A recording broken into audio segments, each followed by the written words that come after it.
Now in Zbrush we want to import our OBJ, pillar all,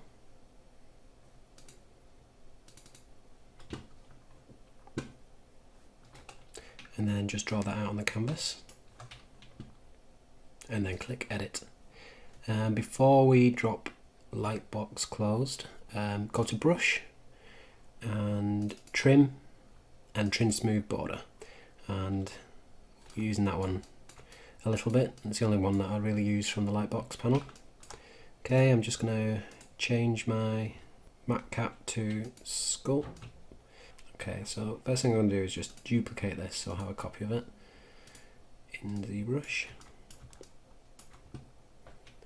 And then now, okay, so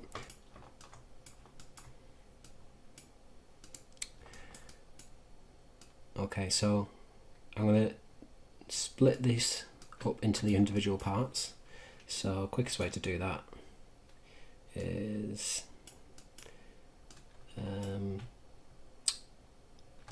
set the polygroups first.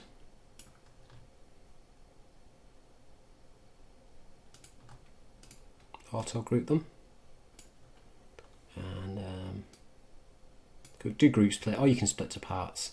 I'm just going to do group split. Okay. Now we've got all our individual parts, and then we need to go through each of these pieces and subdivide them so that we can sculpt on them. At the moment they're too low poly to sculpt on, so if I go on to trim dynamic and try and do some sculpting detail, there's not going to be any resolution to get any details in there. Now if we divide this, you can see it softens the shape out too much. Because we're not retopologizing this model, we need the finished sculpt to be as close to the original poly model, low poly model as possible. So we could turn off smart subdivision, which is what creates the softness. But although that does work and keeps its shape, unfortunately, because these are round objects, it keeps all these facets in as well, and they are really kind of annoying and difficult to smooth out, because you will end up having an uneven circle and bad shapes. I try and avoid that as much as possible. So what can we do? Well, there's not actually much to do. We could, in the poly modeling stage, add some restraining edges to the corners that we want to keep sharp, and then when we subdivide this, it will smooth out the bits that we don't want to be faceted, and it will keep sharp the other bits like the corners and the bits in here. But I haven't done this, so, and the reason I haven't done that, because I'm going to see if I can get most of that done with creasing within Zbrush. So here's the crease, and what that'll do, it will put restraining edges around the different angles of the model. So at the moment I've got this set to 35, so everything under 35 will hopefully smooth, and everything over 35 will stay nice and sharp. So I'm going to crease that. As you can see, it's put creases on either of these, so I don't actually want a crease on there. If I was to divide that with that crease now, with smart division on, you can see it's kept a sharp edge there, and round there. So I'm going to undo that crease. I'm going to change the tolerance to change the tolerance up to 40, increase that. Now we've got a crease at the top, there and there, but we're still missing this one here. Now there is another way around doing this. We can now we've got most of the creases in, we can add some creases manually.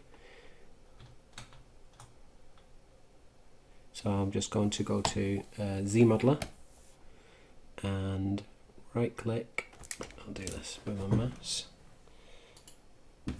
and go to crease and edge loop, and just insert that crease there. Okay, now all them hard edges are creased. So if we go to divide, you can see that we get a nice subdivision, smooth around the whole model with no shrinking of the mesh, or very little shrinking of the mesh. Now this can be Dynameshed, and it will keep the right size and shape, and it'll have the smooth parts where we want them. So I'm just going to go through each model and get these up to the right kind of subdivision, and then we can start sculpting.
Okay, so all that's been subdivided now, and I'm just going to save this.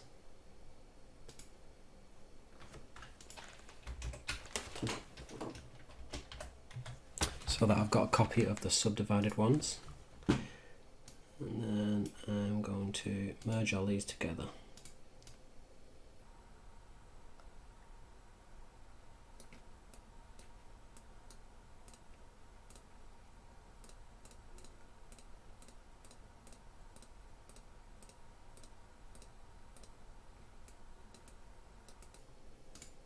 Okay, so now I can Dynamesh these so that they're easy to sculpt on. The reason I'm Dynameshing them, not just sculpting on these high poly versions, is because of the way it's subdivided on top, because that's a multi-point vertex pole. It doesn't divide very well, and this kind of surface doesn't allow for nice details. It gets all stretchy. So subdividing it with Dynamesh will just create a nice even surface to start sculpting on. So even though I've merged them all together for now, I've done that just for the simplicity of Dynameshing them all at once, but I might still separate them again in case I need to subdivide or Dynamesh a piece later on.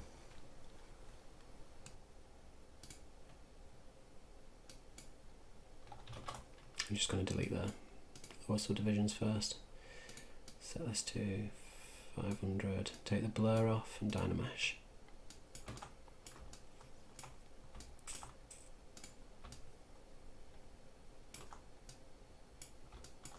Okay, just going to undo that. Going to turn the blur off, make sure the lower subdivision layers are deleted, keep groups on, because I don't want these to Dynamesh together. And set the resolution to quite high, like 1000. Might have to do that twice, we'll just see how that turns out. Okay, let's have a look at the detail we've been left with. So we could probably do with going up a little bit more. It's only give us 1.8 million. I'm going to undo that and set the resolution to 2000, turn the blur off, make sure groups is on, Dynamesh that.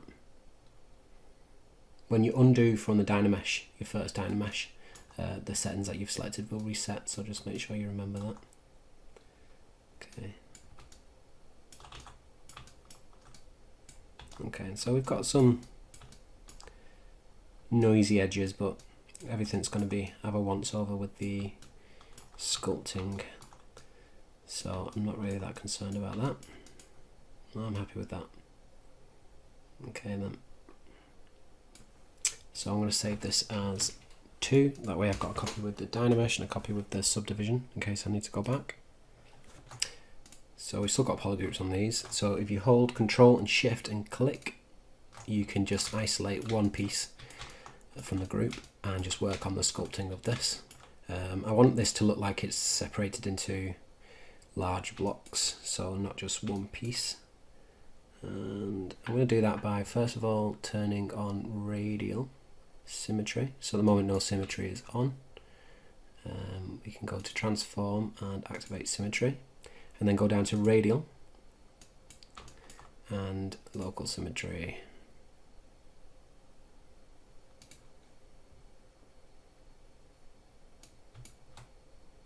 There we go, and change that from X to Y. Now we can draw some lines around this. Pretty neat. So I've got a few brushes that aren't standard here. One of them is Orb Cracks. There's also AG Cracks and some other ones. They're really good for, well, doing cracks in things because they have a nice sharp profile. But I do also like using this to generate shapes. Okay, so I'm going to first of all turn perspective off so I can get a nice straight line, and I'm going to turn my intensity down to like 17, draw size down to 3.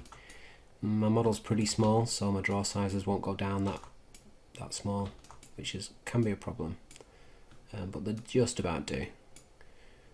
So I'm going to go down to 3, and I'll start the line here. So what I'm going to do is click once, left mouse button, and then hold Shift and drag in the direction that I want the line to be. And then once I'm happy with the placement, I'm going to let go of Shift, and that will draw a straight line in that direction. Shift generally, like in Photoshop I think it's the same, will lock the angle of your stroke to X, Y and Z, or a percentage of that. So I'm just going to create a few arbitrary sizes. Click where you want to start, hold down Shift, drag out. Now the numbers that you see represent the angle of the line. So 45 degrees, for example,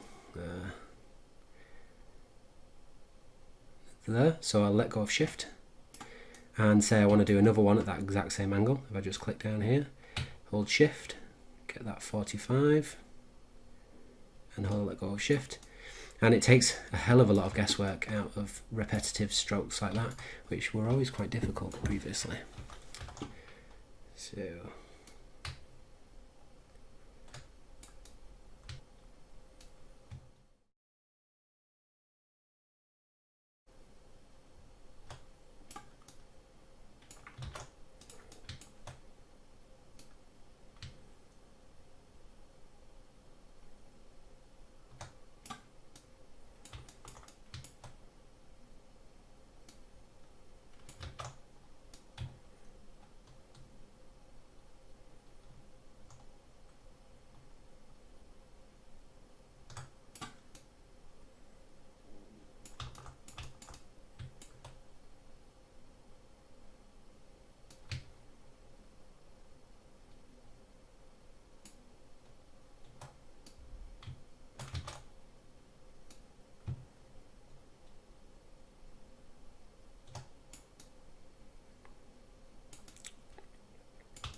get your other models back up, you can hold Shift and Control. And then put the next one.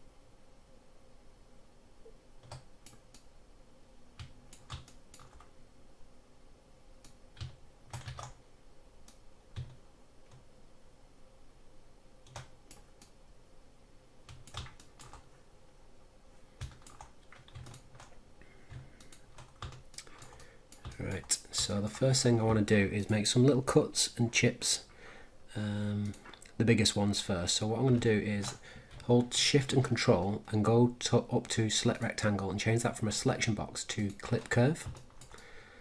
And then I don't want to make anything too big, otherwise it will be too far away from the mesh and harder to project. But by holding Shift and Control, we can drag out this line. Now everything on the side of the grade gradient will be pushed towards the dotted line. So if I drag this out here and let go, you can see that'll clip all that down into that shape. Now if we drag out that line, get it to a point where we want an angle, and then while still holding Shift and Control, hit Alt, we can then make that and drag that out. That'll create like a Bezier curve, or some sort of curve, and that'll clip down to that. But if we want a sharp angle, we can simply click where we want to start, drag that out, then hit Alt, and then Alt again, and then move to the next shape, press Alt and Alt again, and then move to finish the line. And that will clip down into those shapes. So I'm just going to go around and clip some shapes off, and get some cuts in there as well.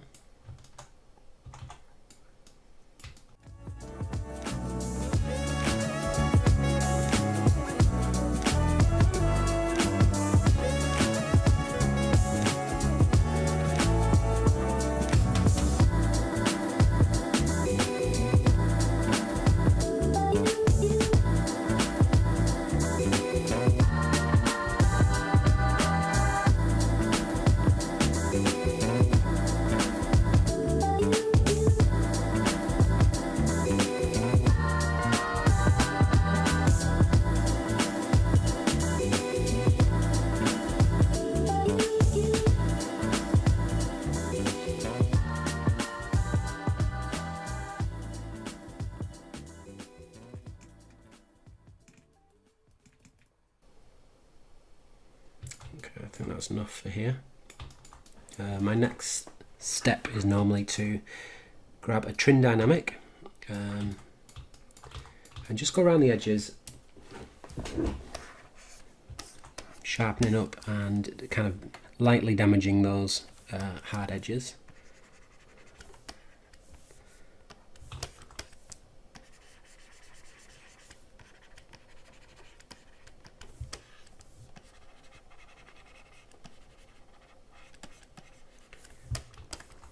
However much you decide to do this part will really change the overall feel of the models that you're going for.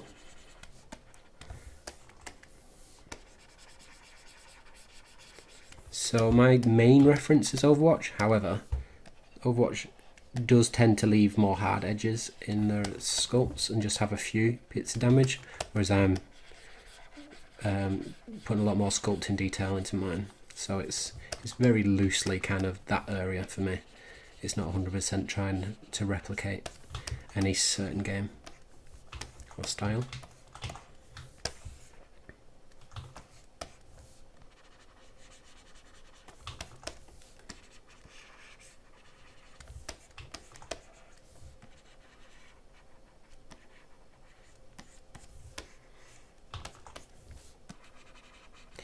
Another very good brush to use here, which you might have to download, is AJ Polish. Now it's a bit like hard polish and trim dynamic combined, kind of. It's very aggressive but creates really nice hard edge damage in chips. And a good technique is to kind of stipple and tap. I don't want to do every single part of these edges.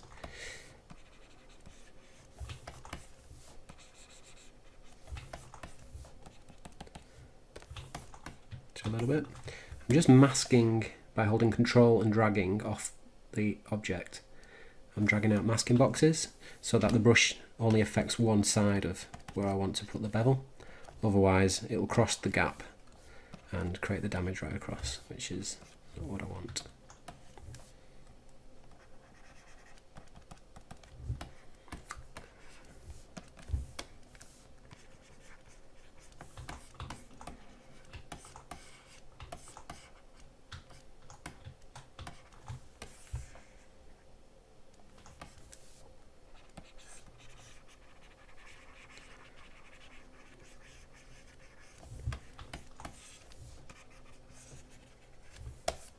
I'm just doing some loose damage. Again, I don't want it to be over the top.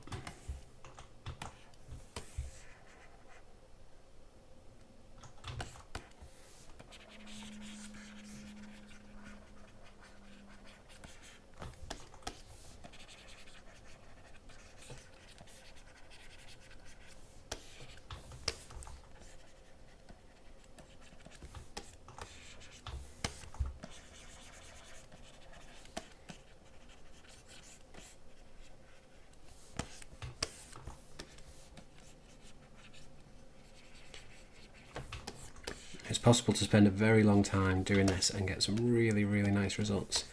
I'm slightly time sensitive on this, as I say. I want to get all these modelled and in place in under a week, and that's around other things as well, like work.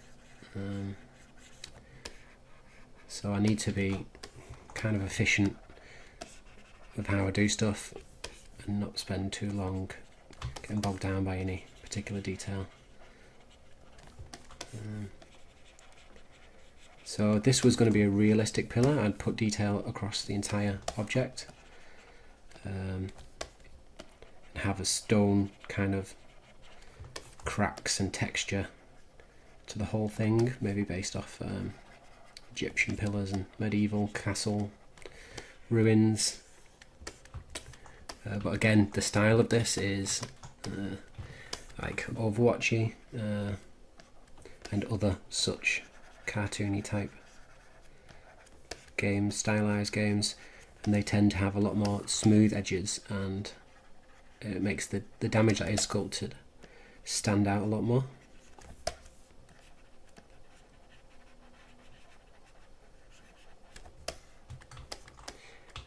If I was going to go and sculpt this a bit more full on, then I would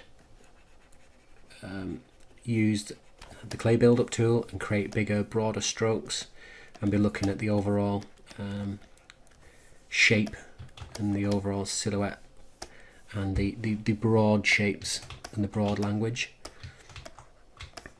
And then once I was happy with that, then go in and start doing the smaller details like this.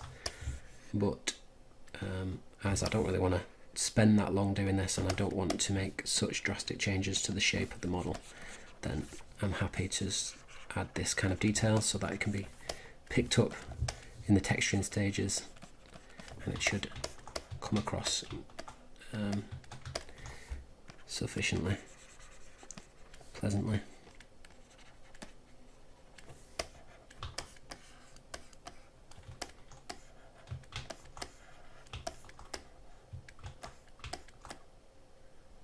Just gonna increase the depth of this stroke.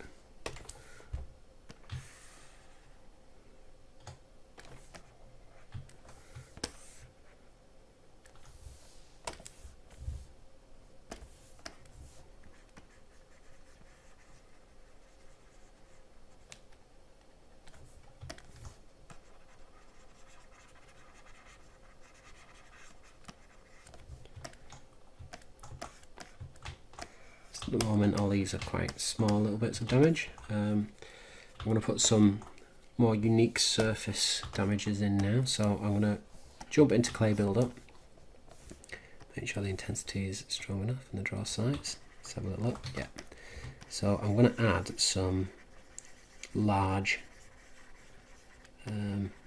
weathering and pop marks, maybe battle damage or something like that.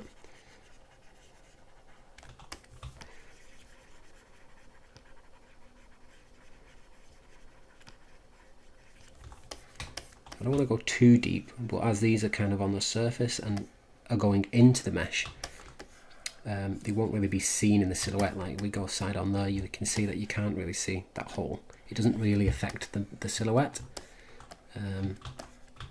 so we can be aggressive with that. The things that are really going to affect the silhouette are stuff sticking out, and even that you can get away with quite a lot.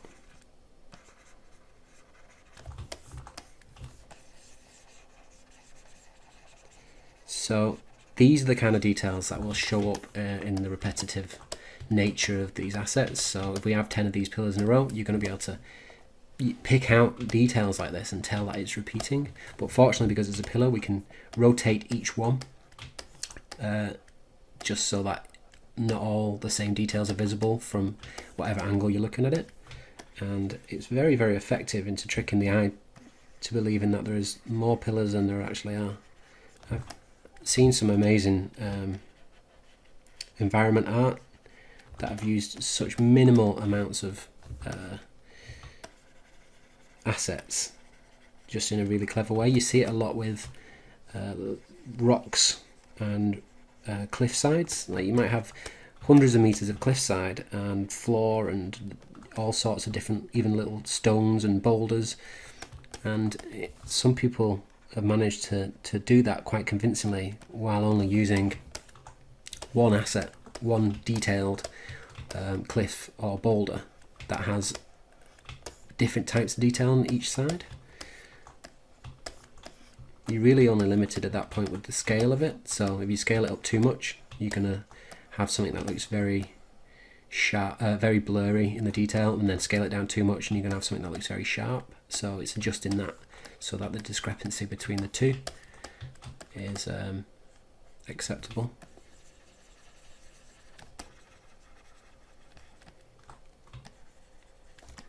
A bit of detail on the top. Okay, so now I've done these larger shapes. I'm going to go with Trim Smooth Border, which is the one we got from the Lightbox trim menu. And I'm just going to go into these and I'm just going to tap them. Turn the intensity up.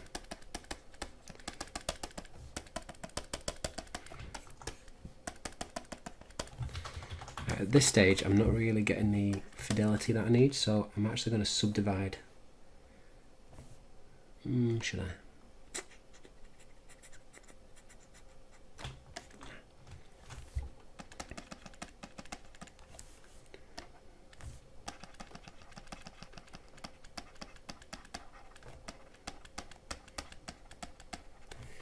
A Trim Smooth Border brush is very, very good at doing realistic shapes. I'm not sure exactly what's going on, but it seems to take the angle of the surface you've pressed and it cuts everything else around it with a little bit of polish as well, I think.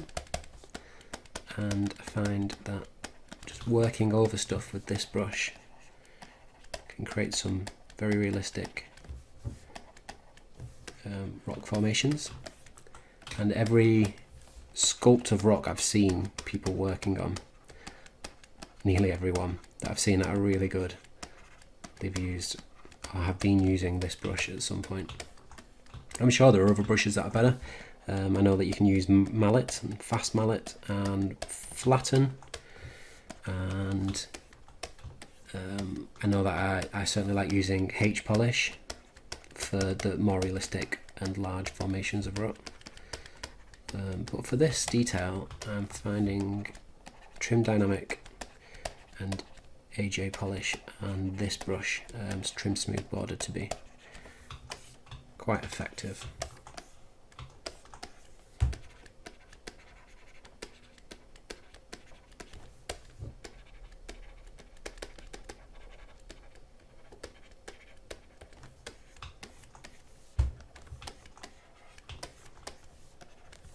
The resolution is a little bit lower than I would like.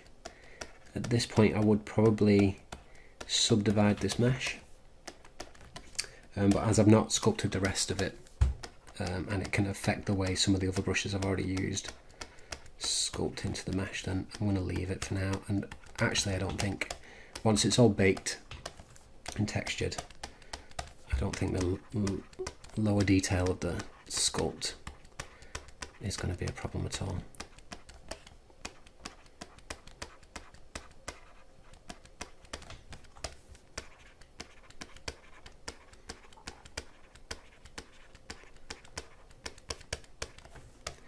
And when you're doing stuff like this as well, don't worry about starting again or deleting something you've done. You know, especially if you've not got a concept and you're kind of making it up as you go along, you can't guarantee that you're going to love the thing that you've just sculpted or made, or whether it is even going to fit into the rest of what you've done. A lot of it is guesswork. I think even the best in the world decide to change direction even when they're well stuck into their work. Okay, so I think the next bit that this needs is a few cracks. So I'm just going to go back to orb cracks again and set the diameter larger. Just draw some in, some slashes rather than cracks, and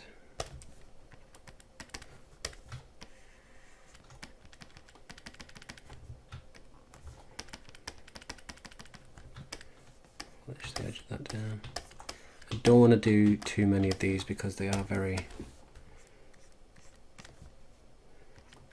noticeable as repetitive patterns. Some actual cracks.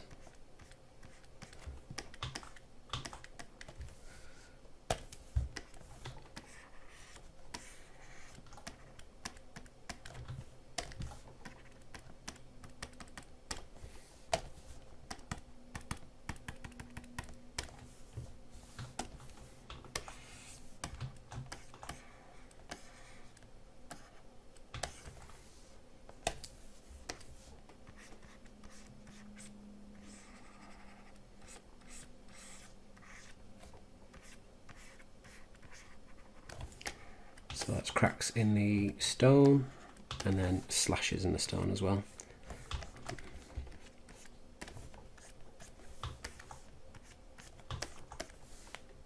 I'm only really doing this because a lot of the other things I've already modelled have kind of like slashes in them, and maybe it's not actually appropriate for this type of thing because you only really want to do details or model stuff in that. Is there a reason to it? I mean, what exactly would cause these slashes? Maybe there's a monster, I don't know. The scene that I'm going for is a scientific lab. So maybe the scientist has, you know, had various monsters and they've caused such damage. But actually I think these are a little bit too fiddly and greebly for what I'm doing. So I think I will leave the slashes out of the next piece that I add the sculpted detail to.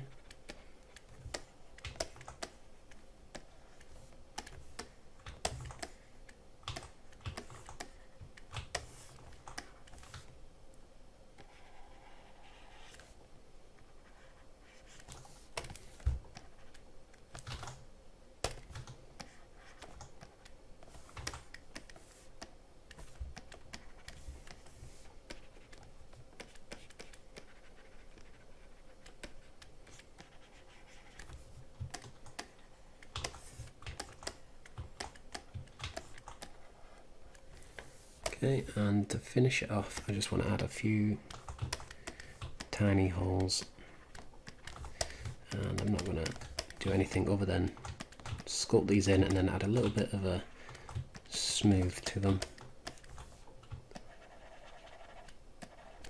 The reason I'm doing this is because it is on the rest of my models.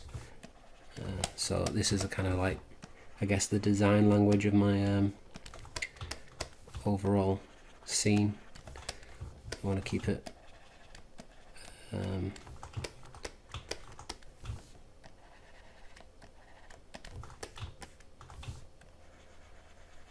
consistent throughout.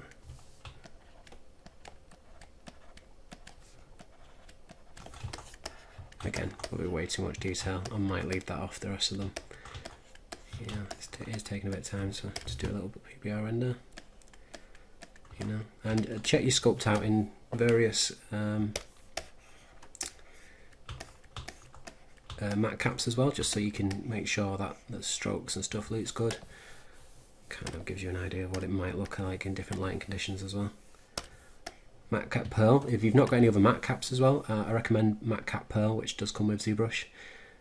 This highlights the edges quite nicely, and especially for this type of sculpt, where I will be putting a lot of edge intensity in the textures, this kind of highlights that nicely.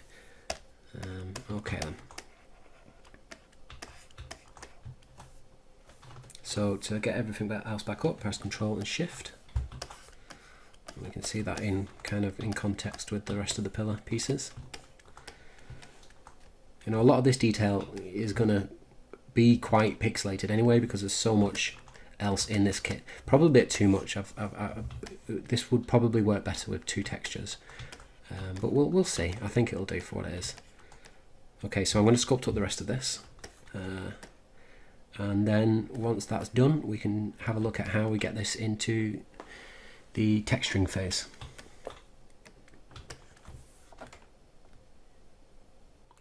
Okay, so you can see here that the modelling is pretty much done. The sculpting, I've kept it pretty simple for the most part. There will be a little bit of cleanup necessary on the low poly, but it's pretty close. So it's not too much work. A lot less than if I was to having to retopologize it, but a lot closer than if I. But a lot less work than if I had to retopologize it. So the next step is to prepare this for being taken back into Maya, preferring the high poly so it's usable in Substance Painter. And to do that, first of all, make sure that you save your file, and then what we want to do is merge all of these together.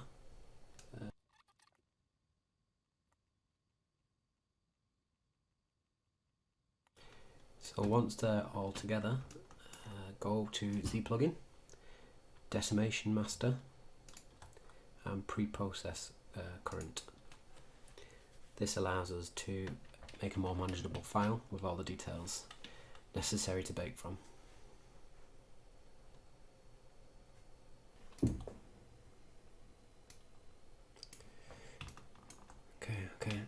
Okay, once that's computed, once that is processed, we can decimate it, and if you look up here in the active points, you should see that drop considerably.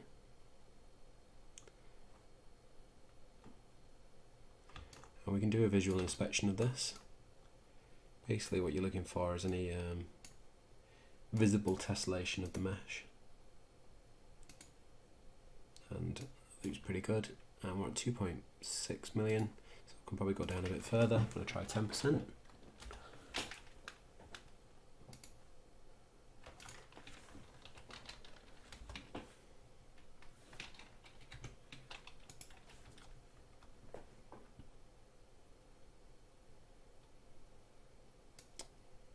Still looks pretty good.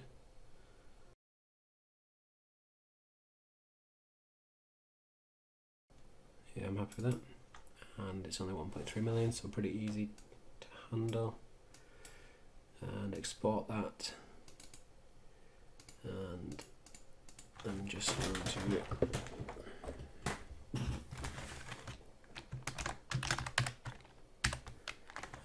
decimated.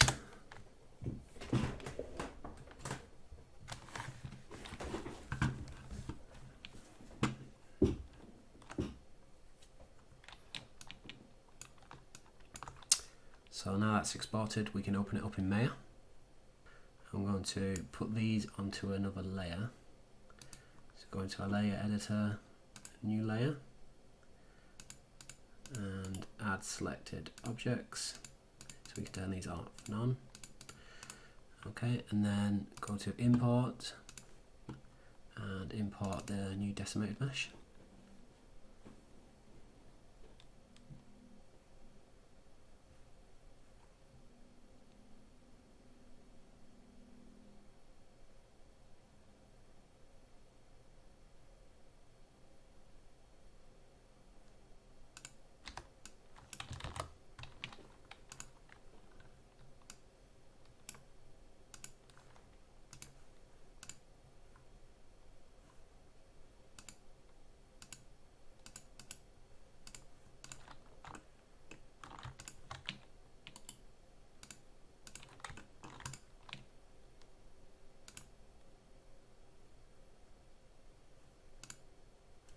And I'm going to add the decimated mesh to another layer so I can turn them off and on as well. Okay, and I'm going to lock that decimated mesh.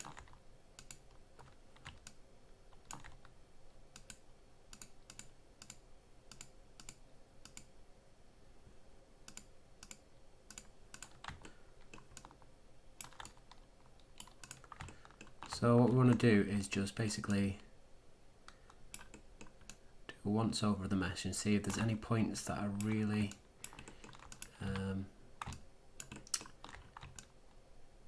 quite far away from the original mesh. So I think this bit here drops away quite a bit. So we just turn that on and off. You can see there's quite a bit of discrepancy there. And I think that will struggle to bake. So with this low poly mesh selected, I'm just going to do a cut in here.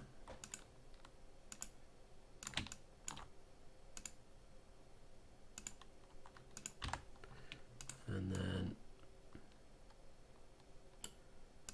select that face and just move that up there.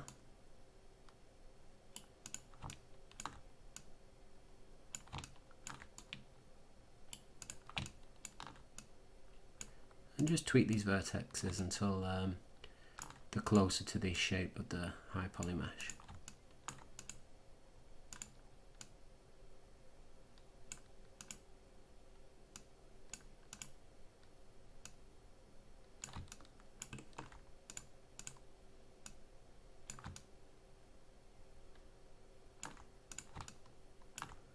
Doesn't have to be perfect. All we're trying to do is get it closer to the mesh so that it's easier to bake.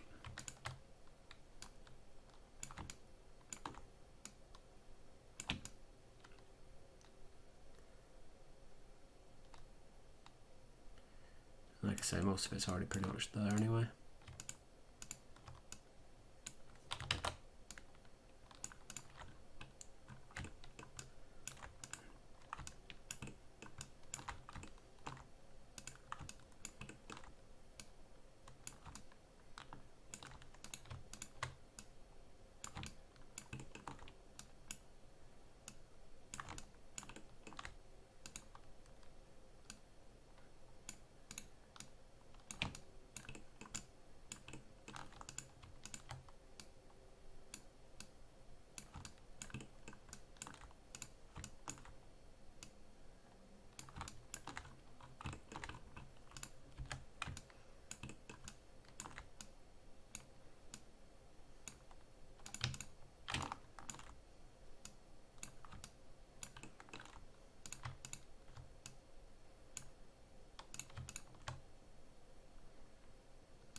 Okay, so at this point, once the mesh has been adjusted to fit as close as possible to the high poly mesh, we want to save this low poly back out over our original OBJ, and then it's ready to be imported into Substance Painter and be baked and textured.